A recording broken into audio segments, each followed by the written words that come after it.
On this episode of the Press Rewind Camille Lyrics podcast, we're going to be discussing the body Scarlet Pussy. Joining me on this episode is Todd Sanzone. Welcome back to the show, Todd. Thank you for having me. How are you? I'm good. I don't know if you caught that, but I called it the Camille Lyrics podcast in the intro. Right. And the reason why I did that, I mean, you've been on the show a few times. You know how this goes. I intro the song and then we talk about it. So, I called it the Camille Lyrics podcast because, as far as I can tell, this is the one and only song that is solely attributed and credited to Camille. For the time being. For the time being, yes. This is being recorded in March, shortly after the hubbub of the announcement via Mojo magazine, and then picked up by a number of different other news sources, that Jack White has purchased.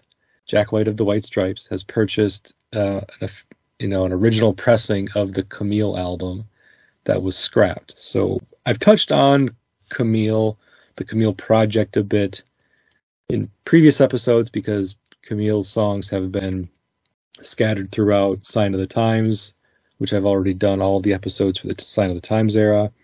There's a song from the Black album that is Camille based that I've covered, and there's going to be some future episodes regarding Camille again for some B-sides. And this is a Camille B-side, although this song wasn't intended for the Camille album. So this is another one of those You Got the Look type songs where it's in the Camille voice, it's credited to Camille, but it wasn't intended for the Camille album that was supposed to be released in late 1986. So when you read that article and heard the news about Camille being purchased, which is hopefully meaning that Third Man Records, the Jack White record label based out of Nashville, Tennessee, will then release a limited edition, or maybe not even a limited edition, just some sort of vinyl copy of the Camille album as it was originally tracked to the masses. What were your thoughts when you read that, Todd? Couple thoughts. This is a banging collection of songs. I've had it in my playlist, the Camille playlist, for a while now, and it's a good go-to when I want 40 minutes of funk. It's great music, whether or not you've heard it in a different context. As all these songs have been released in other form, when you put them all together, they make for a great, just back-to-back-to-back list of songs. So that's one. So my thought, to culminate it is, I was excited. I mean, I'd love to have this. I've always wanted to have this as a collection in my hand with artwork, everything, even though I've already heard all the songs. So that's one, just sheer excitement, as I think a lot of people are excited about this. The other thought that I had, and I just read a tweet from Captain from the old Peach and Black podcast, where he hit on, what's going to be the source material for this release? Do we have original tracks that are going to be remastered and put out, or do we have some kind of a recording of a recording? I don't know. So pray it sounds good when it comes out. But anyway, it's awesome. I love this music, and it's right in the heart of probably his most prolific period in the mid '80s, and it's great. Love it. Mm-hmm.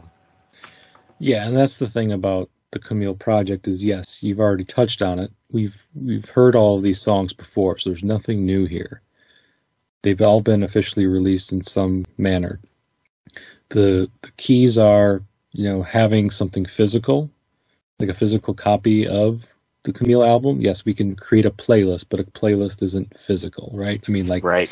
You and I are about the same age. We like I think I'm speaking for you. I'm sorry if I am, but we like having physical media, especially with music, something that we feel passionate about. I do, at least, for sure. And so as a vinyl, I wouldn't call myself a collector, but when it comes to Prince music, I'm a collector. So I would love to have a 12-inch vinyl copy of the Camille album that I, have side one, I have, side two. I can flip it over, and they're tracked in the way that they were intended. So that means, if I Was Your Girlfriend is missing the intro piece that was included for Sign of the Times. I guess Rebirth of the Flesh has a different ending than the version we got on the Sign of the Times Super Deluxe Edition.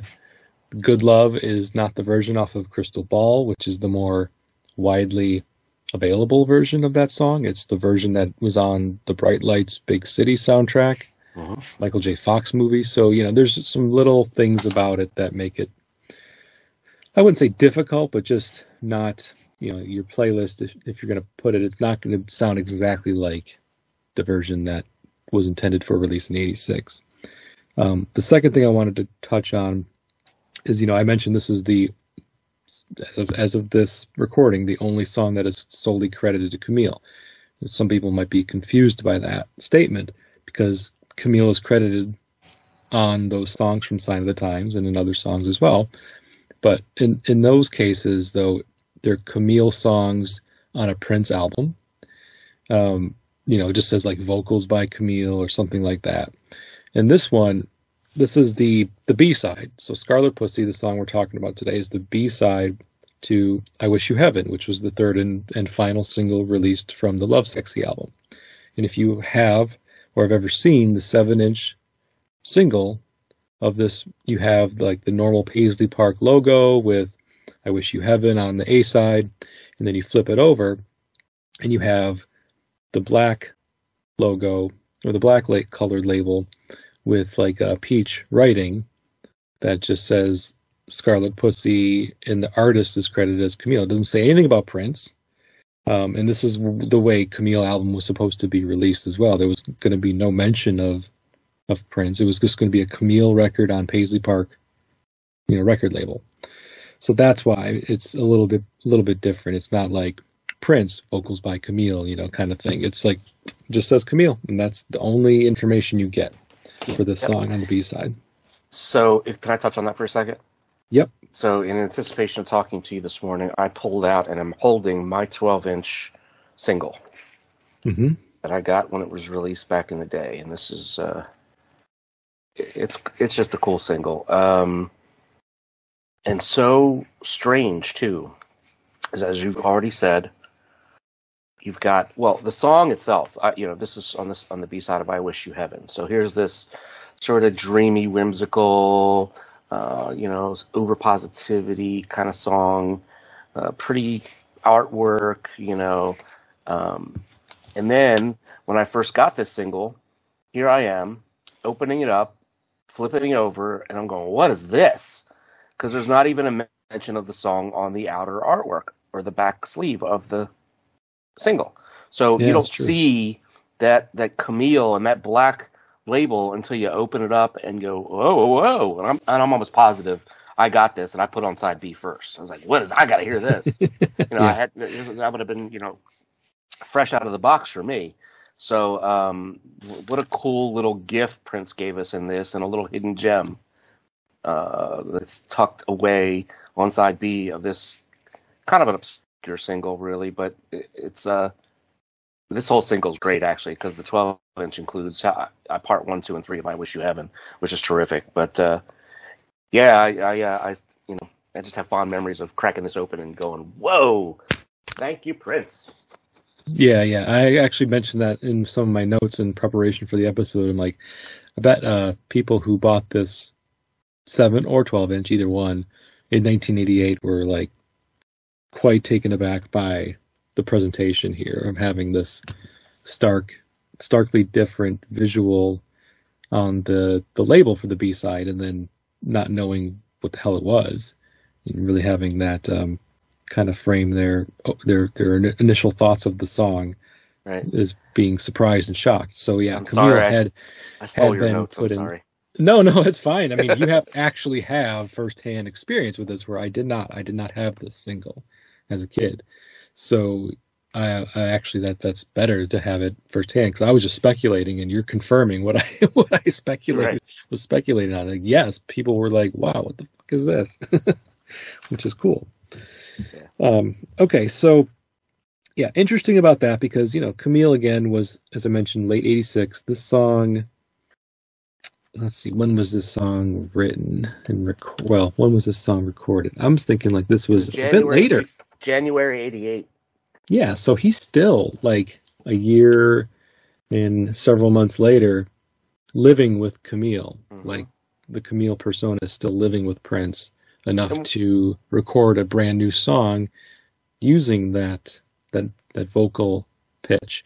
And I just find that interesting because so often you hear stories about Prince like having a wonderful idea or something that he really gravitates to for a brief period of time, and then he kind of just leaves it back at the time that it was, a new thought.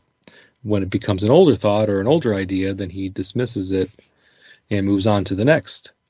This is, obviously there's exceptions to every rule, and this is certainly an exception as well, because we're still a year plus later and he's digging, he's still digging doing this voice and recording songs in this vein. Yeah. And I think part of it is still like he didn't have the time as an outlet to be kind of bawdy and kind of, overtly sexual and funny and irreverent. Those avenues for him kind of were gone in 1988. They had dried up or went away, or because he's also writing songs for Mavis Staples at this time and Patti LaBelle at this time, and potentially working on another Sheila E. album, which I guess the song was earmarked for. Yep. Potential. Sheila's all over it, so it makes sense. The dates, just pick it up from there. The dates, I'm looking at Prince Vault now. Of course, that's our go-to for information. That Prince Vault and Dwayne Tudor's books. Among other places. But anyway, yeah, the dates interest me too, because it actually says recording sessions are December 87.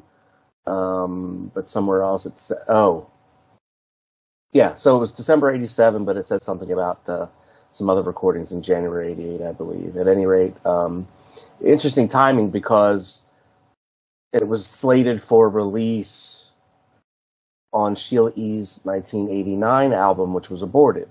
So it was held that long. And in the interim, Prince released it on the back of his single at I think it was September of 88. Yeah. Right? Yep. So it wasn't really slated for Sheila's album, or had that already been aborted by the time Prince said, I'm going to keep this and put it on the back of my last single.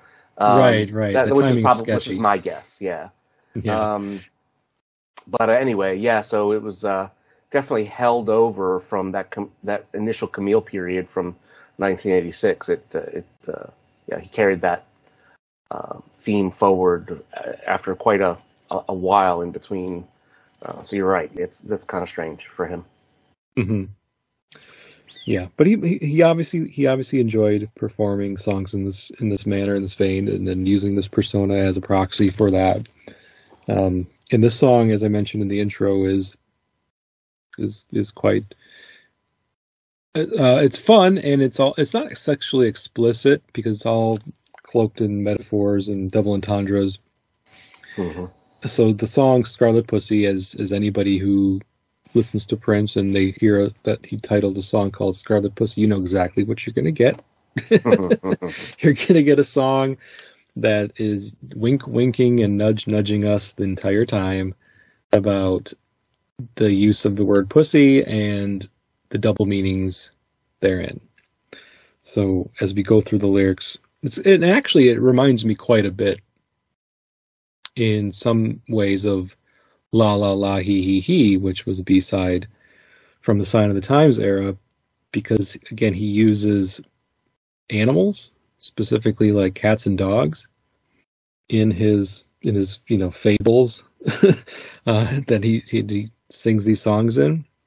I don't know if it's just a way to add some fun to what could have been just a really raunchy, kind of almost groan-worthy lyrical performance, and so to use the cat and dog to replace humans in the lyrics of this song does make it seem more innocent, I suppose, and make it more palatable for listeners who are not as into Prince's more explicit material. Yeah. Just just spitballing on that one. I'm not sure if that's what his intent was, but it seems potentially likely. Yeah, there's a couple of songs that are sort of touchstones for me when I think about this song, and that's one of them. La la la he he he, for obvious reasons, and I'll get to the other one later when we talk about the lyrics. But and I said this to you also before we hit record. It would be interesting to know what the genesis of this song was, where the idea came from. And my idea is that it kind of came out of some simple little, maybe Sheila and Prince were hanging out, goofing in the studio, and somebody said something, and Prince said, hold up for a minute, say that again. And then he picked up his bass guitar, and all of a sudden some groove came out, and they had a song 10 minutes later. It just seems like a quick little one-off fun piece, and it could have come out of thin air and became this. Who knows? Mm-hmm. Yeah, certainly possible. And from a musical standpoint, this song, with the music plus the different voices that you hear, like the different pitched voices. So for a Camille song, a song that is credited to Camille, I feel like there's less Camille in this song than in just about every other Camille song I've heard up to this point. Right. It's very strange. It is. And there's about, I think Prince uses for himself 3 or 4 different pitches for his voice in this song. And Sheila, I guess Sheila's is straight ahead. I don't know. Although I think hers is altered a little bit too.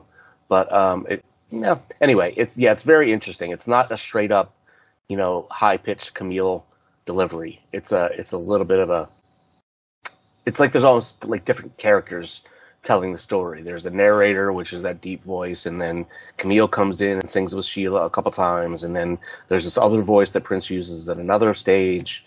It's fun. Yeah, I like it. Mm-hmm. Yeah, good point about, different characters kind of participating in the performance of this song, even though it's mostly just Prince and Sheila. But that's I think maybe the intent, because the opening lines of the song read like a story, like somebody's reading a bedtime story, or, like I said, a fable. Once upon a time in the land of fever, there lived a scarlet pussy. This kitty cat of fine descent was cherished by her mother, who wouldn't let another pet her unless he was qualified.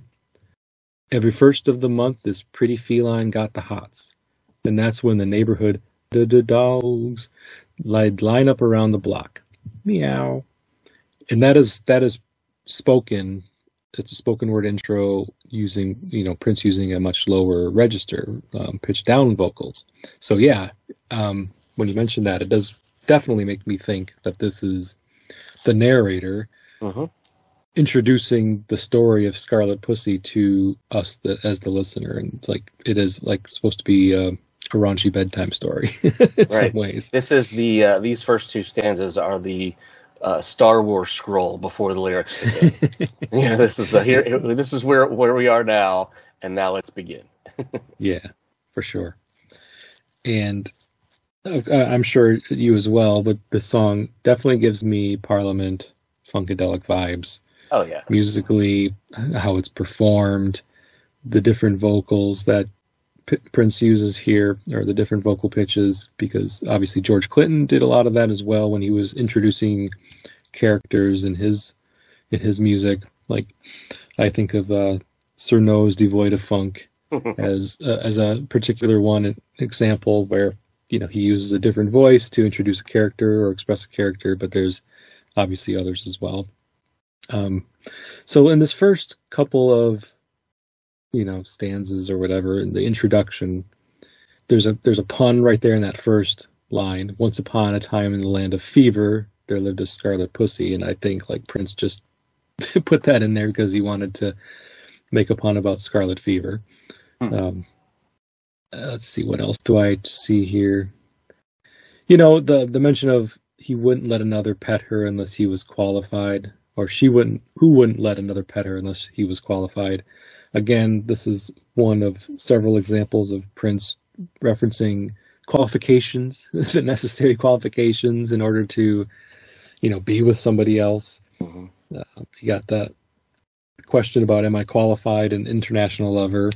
And If I thought I was qualified, and if I can never take the place of your man are two ones that I came up with, but I'm assuming there's probably more, and those are two very notable examples because they were, big songs off of big albums. Let's see what else.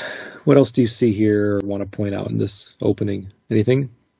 Two things. First, the next line, he says every first of the month, it's pretty feline got the hots. So it's almost like a literal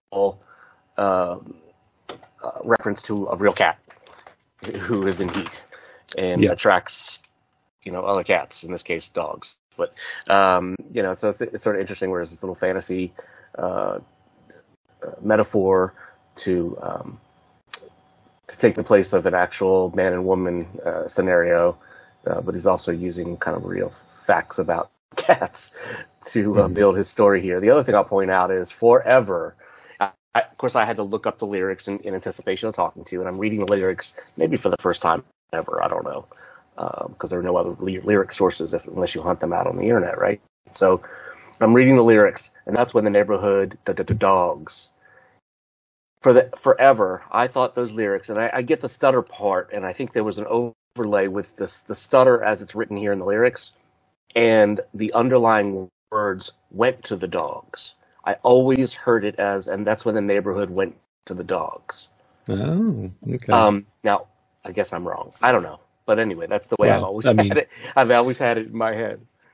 I don't know for a fact that you're wrong, because I'm just going off of what the internet has transcribed for us over the years. And I was a victim of incorrect lyrics way back in early episodes from Soft and Wet.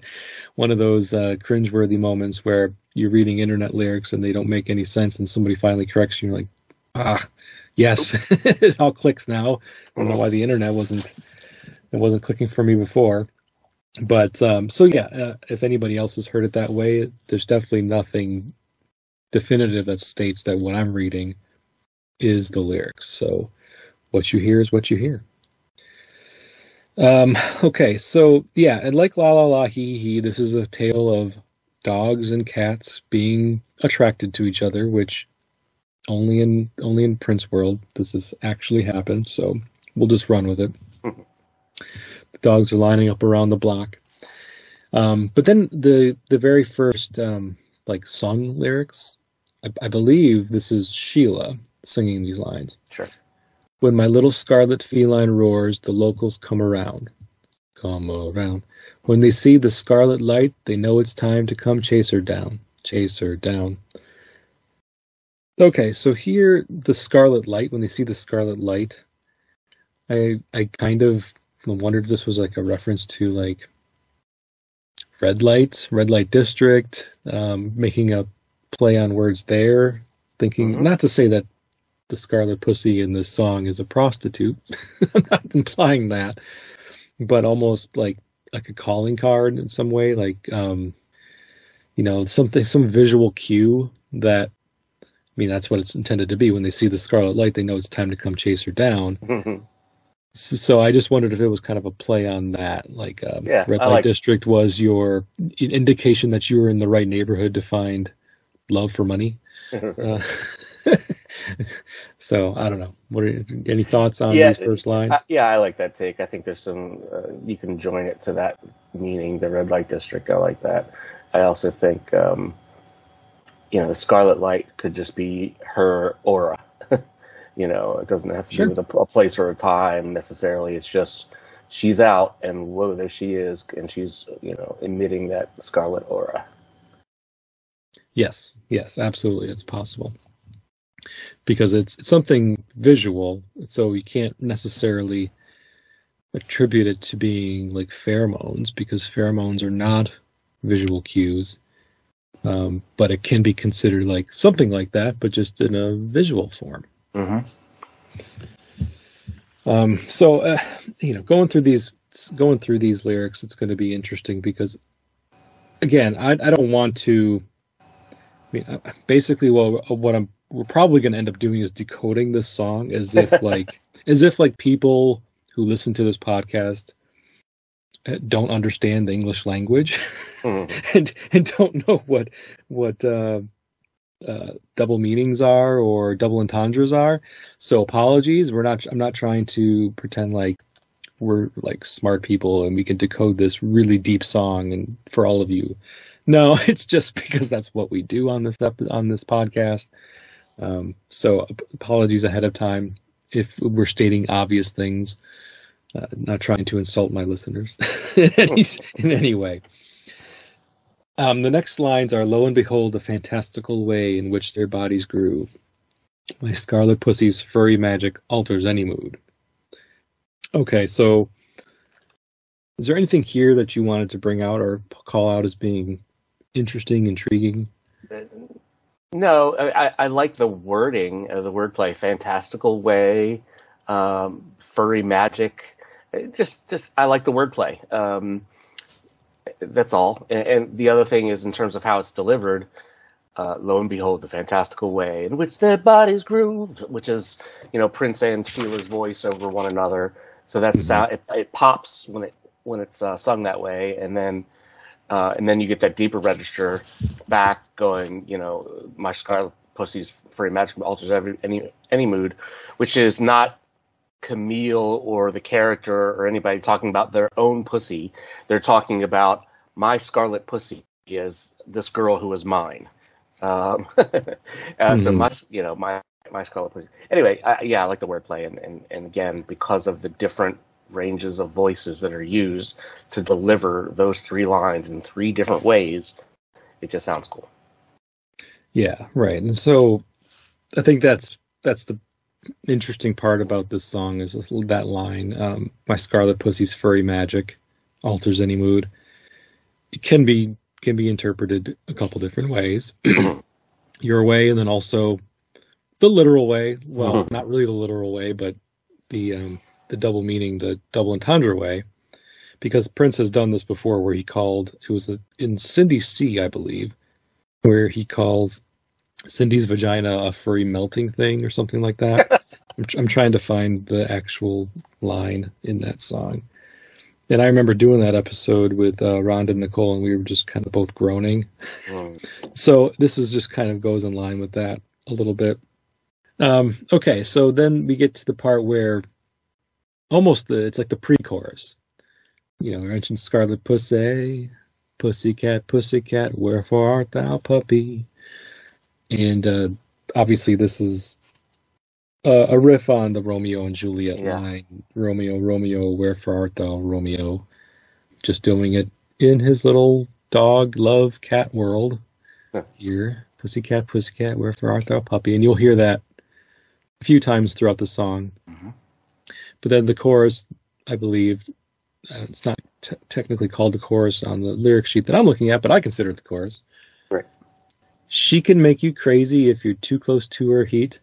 She can make you sad when you're happy as can be. She can make you shoot your ego all over her sheets. All is hers in love and war, my little scarlet pussy.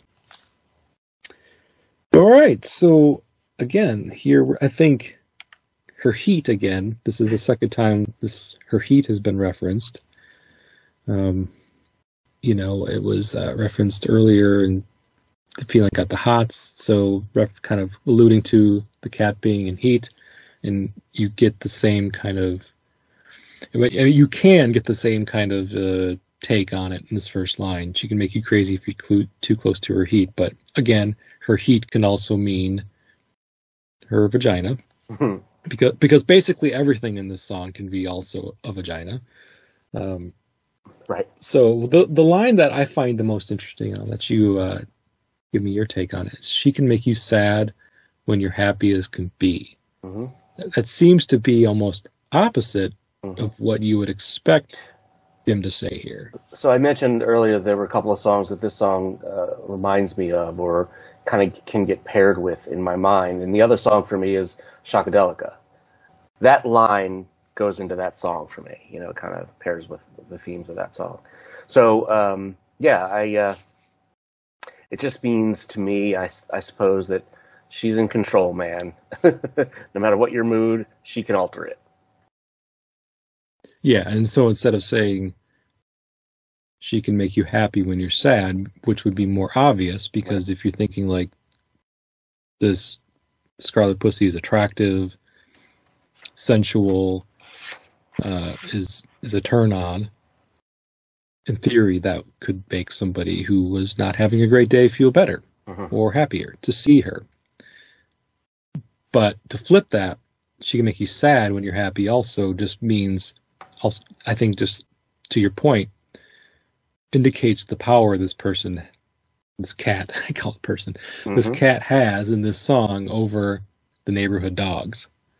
That whatever her mood is, she can alter yours to match it, or she has enough power that she can do whatever she wants. So yes, I agree that is likely the intent of wording it this way when it's maybe not the expected way. Right.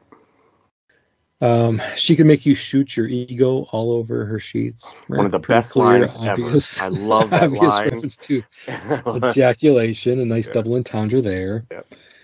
Yes, no, it is a fun line though, and this is why, again, we're decoding it. Not that it needed decoding. So again, apologies. Everybody who's listening to the show should know what that means before I said a word, but we're gonna spell it out anyway.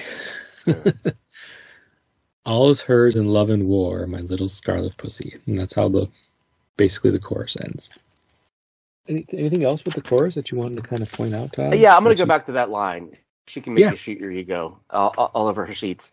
That's kind of a powerful line too for me. I mean, it's funny, but it strikes to the core of kind of what it's like to have sex and and hit that magic moment when you orgasm, because bring all your ego you want to the table, but in that moment you're a slave to those pheromones and those that feeling that's running through your body.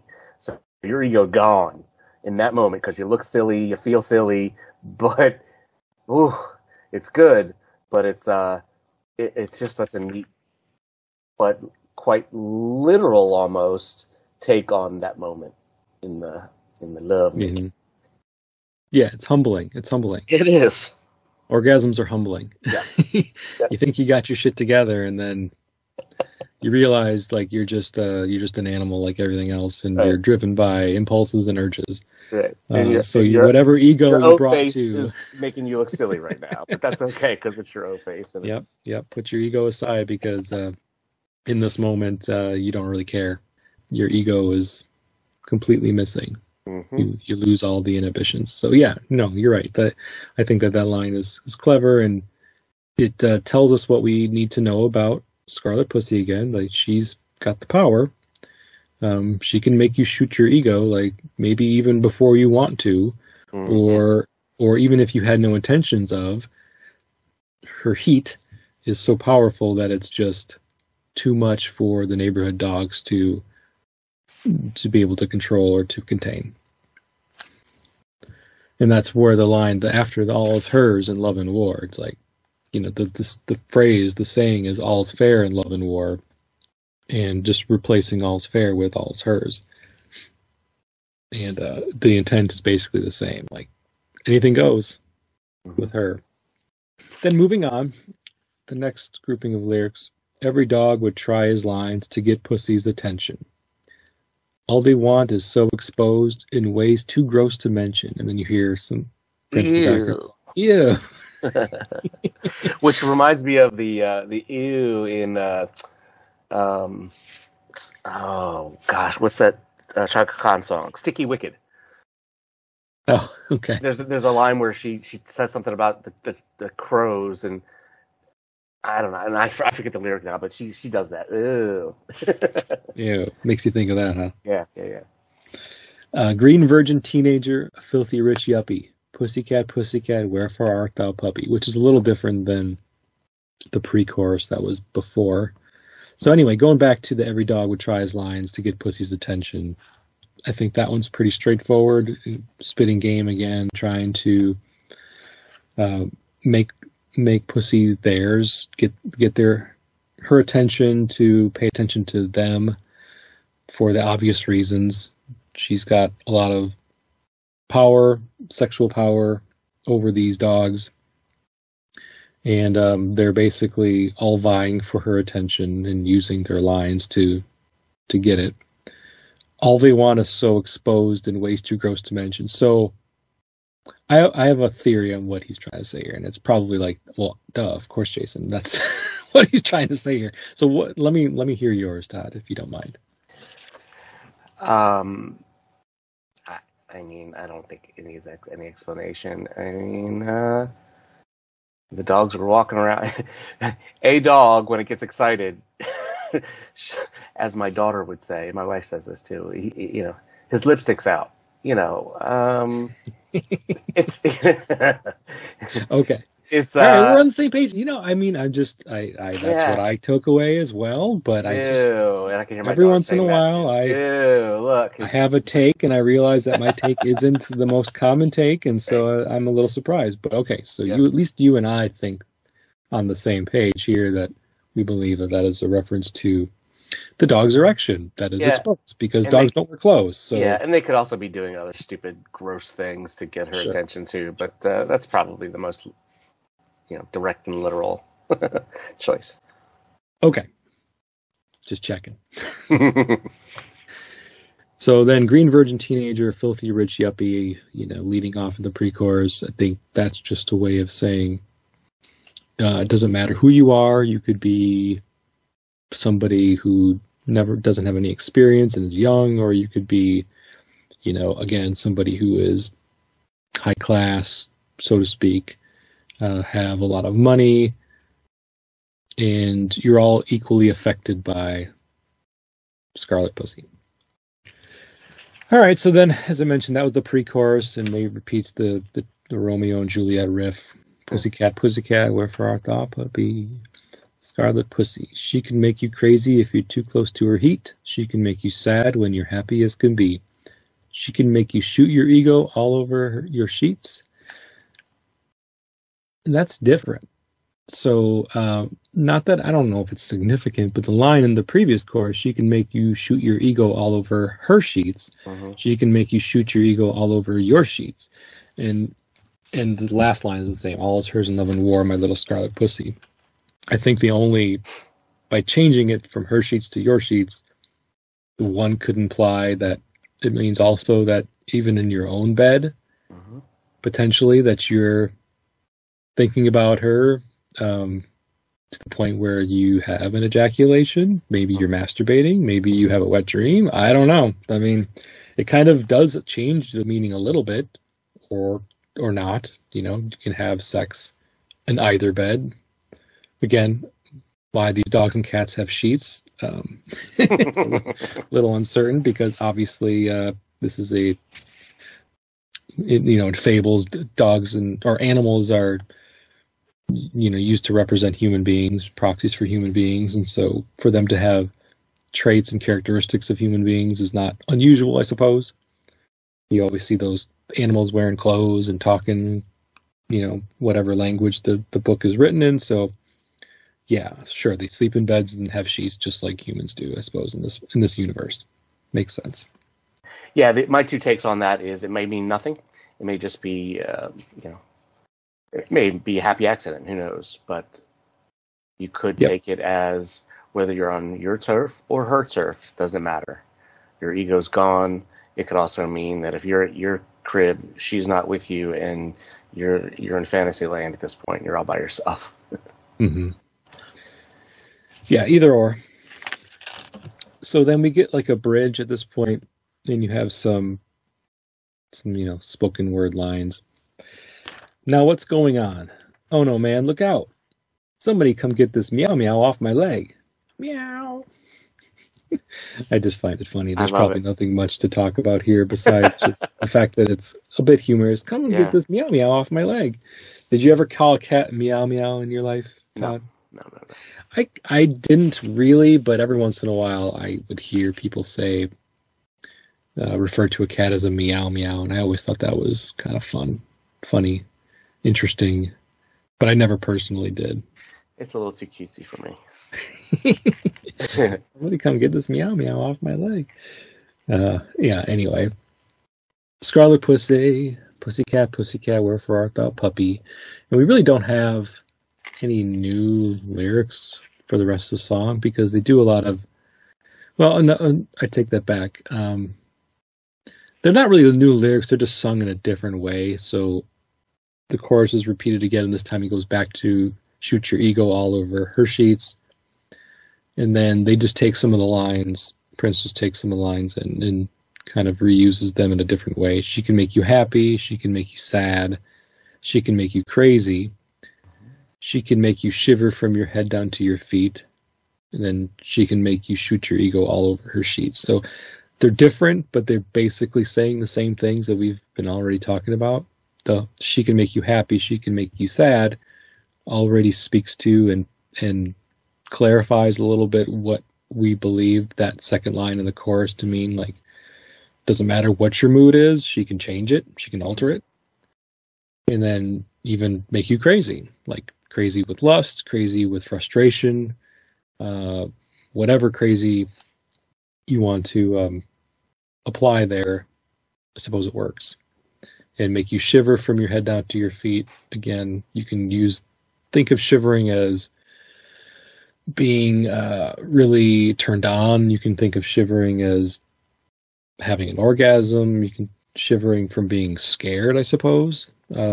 Scared of her power, scared of how she makes you feel. Mm-hmm. It doesn't really clarify, but using the word shiver there you can kind of apply different ways of thinking of that line. Yeah. Anything else? No, it's awfully repetitive throughout the rest of the song, and on the longer version especially, it's just it's a groove musically, and then some of the lyrics are repeated. Maybe one line or another is juxtaposed from how it had been presented earlier, but it's just repetition from here on out. And nothing too much to take away from the rest because it's all the same. Yeah, and my just going back to the conversation about this song having not that much Camille in it for being a Camille song. Mm-hmm. So like I wrote down when I was listening to it, like the second verse. So the first verse felt like Sheila. And the second verse, and this song isn't really like verse, chorus, verse structure. So it's a lot kind of all over the place. So it's hard for me to now remember what I was referring to when I was thinking of second verse. I think this is the exposed, gross line. And then the last one, I think the green virgin teenager, filthy rich yuppie, that sounded like that's Camille to me. Yeah, like this is just Camille finally. Like no Camille with Sheila, no Camille with pitched down vocals. This just sounds like the Camille we know from previous songs. Yeah. Which is interesting that that so little of this is the Camille voice that we know and love. Not to say that Camille isn't gender fluid, because Camille definitely is, and so it makes sense that Camille can do a lot of different vocals, being how fluid that she is. So it's just it's an interesting Camille song from that perspective. Just thinking of it as from a historical context, how this would have fit in on the Camille album if it would have been placed on it. It would have seemed almost like a party song with a bunch of different vocalists, where the rest of the Camille record would have seemed more focused on the Camille vocals that we were accustomed to. There's three different Camille voices or Prince voices altered, right? You've got the narrator in the first two stanzas, then you've got Camille in the one that you just said, and then there's the what's going on? Someone get this meow meow off my leg. That's almost like a different voice yet, a third voice that Prince speaks in, and then the Sheila. So there's four characters in the story from my perspective. Yeah. No, I'm... Or four voices, not characters, because the narrator is not a character, but four voices. Right. And it does kind of take you... It takes a little bit of getting used to, like, what am I listening to? Who is that? Because there's times where Prince and Sheila's voices are so layered on top of each other that you really don't even know whose is whose. Right. You can kind of figure it out by listening to it enough times, but on first listen, second listen, casual listen, it just sounds like a cacophony of male and female voices, up and down, you know, a little bit like almost like Erotic City in some ways, where he does low voice, high voice mixed with Sheila. You know, it's there's some parallels there in how it's performed, and I do find that interesting as well. So I'm glad you pointed that out, the distinct voices that you hear. And yes, you're right. The 12-inch version of this song doesn't add really any lyrics at all, new lyrics. It's just basically more instrumentation. You get more of Eric Leeds' saxophone. So there's really nothing to speak on or touch on with the 12-inch version versus the 7-inch version. The version that we got on the Hits and B-Sides collection, or if you had bought the I Wish You Heaven single back in the day, that's this version that we basically covered for this episode. All right, well, that brings us to the end of our discussion about Scarlet Pussy. Todd, do you have any final thoughts on the song or anything else you wanted to cover regarding the song that we didn't touch on? Yeah, I would say just a few last thoughts. First of all, jumping back to the beginning when we mentioned that this song was apparently earmarked for inclusion on Sheila's album, which was eventually aborted and Sheila left the camp. But there's some other good music that was supposed to be on that album as well. I encourage folks to seek it out if you can find it. There's 3 Nigs watching a kung fu movie. There's Girl Power. There's Soul. I can't remember. There's Soul something. Anyway, good stuff. And it's good Prince Sheila collaboration. You know, which, you know, some of the they put out some fun songs together, the two of them. So to have those in among the bunch is a good thing to have on a playlist or whatever. The other thought is, and I chuckled to myself a couple times while we were speaking or you were speaking, and I was listening, and I mean no offense by this, so I hope you don't take it that way. I just mean this observationally. I find it funny, especially with songs like this, when you just read them without much inflection, the lyrics, the way they're delivered in just a reading voice versus a singing voice, it's funny, it's ironic. I don't know. Just reading, I don't know, you know, especially this song because it's so tongue in cheek, so double entendre. It's I find it kind of comical. That's all. Yeah. I mean, the reason why I do that is because, like, if the song itself needed a little help understanding the lyrics, like if for me to sing it in the exact same way that it was sung, I wouldn't want you to sing. Don't worry, nobody wants that. I can't sing. Nobody wants me to sing either, right? I know, and I did for a second there, and then I stopped myself because nobody wants to hear that. Well, every once in a while, I will, you know, throw a line in there that's supposed to sound like it does on the song, and I don't match it, but I tried. But anyway, yeah. So the whole point of it is to make it to enunciate and make it as clear as understanding as possible. And yes, sometimes that makes it sound ridiculous. Absolutely. I've fully embraced the ridiculousness of me reciting lyrics to a song like Scarlet Pussy out loud, as if I was reading a poem. Right. You know? Right. And that's really, but that's part of the fun what I'm trying to do. I mean, yeah, exactly. Yeah. That's part of the fun. So we'll get a chance to break it down, but when I read it, I want to make everybody understand this is what's being said.